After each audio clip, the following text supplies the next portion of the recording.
Bonjour, nous sommes le dimanche 16 février 2025 et le sujet est Jean-Luc Mélenchon et les socialistes. Les socialistes n'ont jamais eu l'intention d'être des partenaires de la France insoumise. Ouais, ça c'est son point de vue. C'est peut-être dans son idée de l'alliance, c'est que les autres partis soient soumis à la volonté de la France insoumise. Dans un entretien à la Tribune dimanche, le chef de file de la France insoumise multiplie les critiques contre le Premier ministre François Bayrou et contre les socialistes qui voulaient juste profiter de nous. Ouais, les socialistes, tout ce qui est gauchiste, ils essaient de profiter de tout le monde.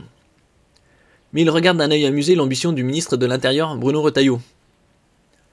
Je suis un intellectuel engagé dans l'action et je le serai jusqu'à mon dernier souffle. Il est pas loin d'avoir 80 ans. Il a plus de 70 en tout cas. N'oubliez pas de vous abonner pour plus de news nationales, européennes et internationales sur ce monde merveilleux dans lequel nous vivons. C'est ainsi que se décrit Jean-Luc Mélenchon, manière de dire qu'il est un cogneur avec des convictions. Et dans la longue interview qu'il a faite avec la Tribune dimanche, le chef de file de la France insoumise cogne tout et tout le monde. François Bayrou qui ment sur l'affaire de l'établissement scolaire catholique Notre-Dame de Bétarame, en prétendant ignorer les plaintes pour violences et violences sexuelles d'un grand nombre d'élèves. Oui, bon, c'est un politicien, c'est tous des mythomanes, plus ou moins réussis. Quand il a dit n'être au courant de rien, les bras nous sont tombés. Tout le monde sait que par la force des choses, il était au courant.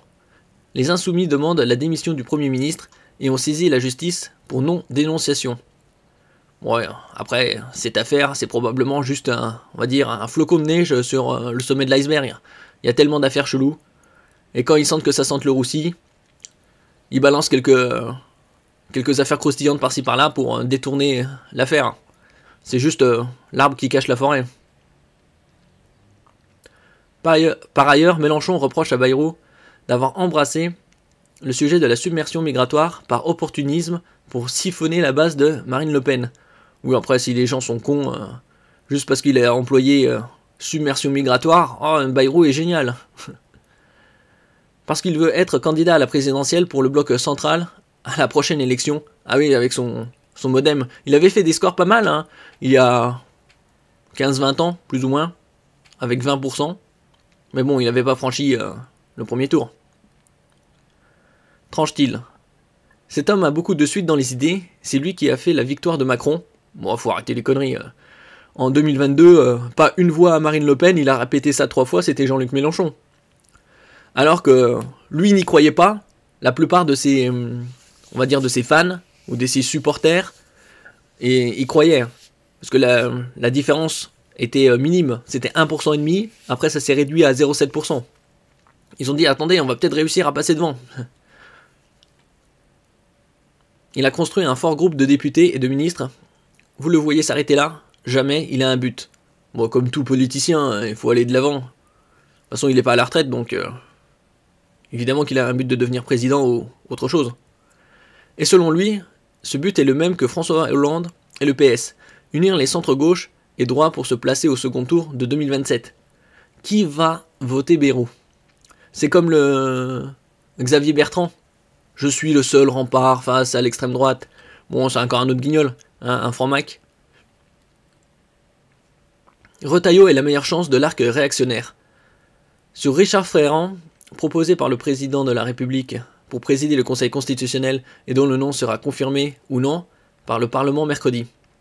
Je ne suis pas dupe, Richard Ferrand est le seul qui avait envisagé un 3e mandat du président de la République et je prends le pari que cette question reviendra bientôt, présage-t-il. 3e mandat. Non mais quel racaille est ce Ferrand.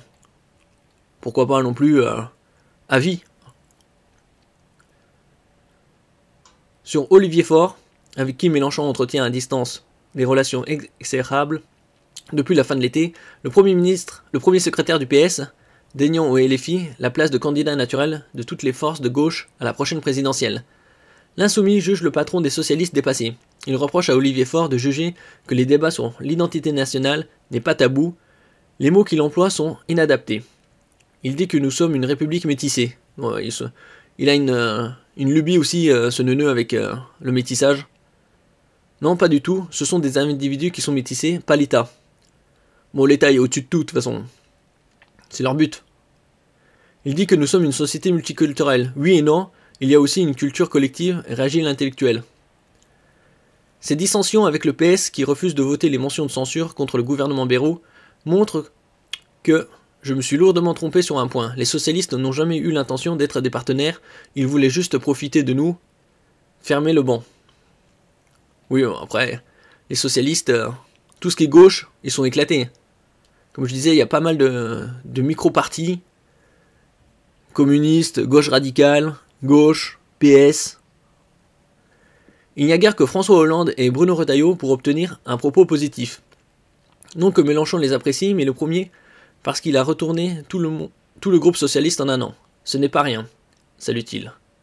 Le second, parce qu'il chasse sur les mêmes terres que Marine Le Pen. Bon, chasse, faut arrêter d'exagérer.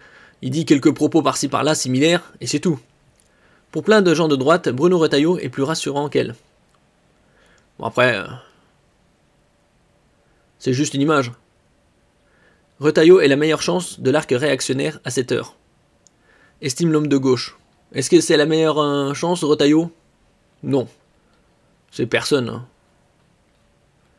Merci pour votre écoute et à la prochaine.